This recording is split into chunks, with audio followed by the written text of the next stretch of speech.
Shocking scene this morning in Hoover where a 3-year-old was found in a home along with his 2 dead parents. Former sports reporter and anchor Christina Chambers and her husband were found unresponsive with gunshot wounds. Hoover police are still looking into what happened. At this time, they're saying it was a murder-suicide, but it's still unclear what exactly happened.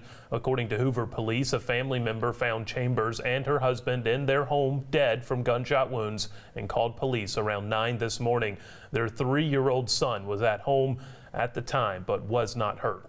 Chambers had a history covering high school and collegiate sports around Alabama for WBRC TV. She was a track and field athlete at UAB, graduating back in 2009 with a degree in mass communication.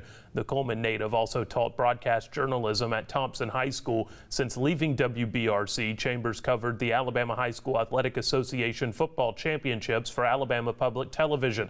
A former colleague at WBRC News describes her as one of the sweetest, loving people, relentless with running, loving her son, and loving life.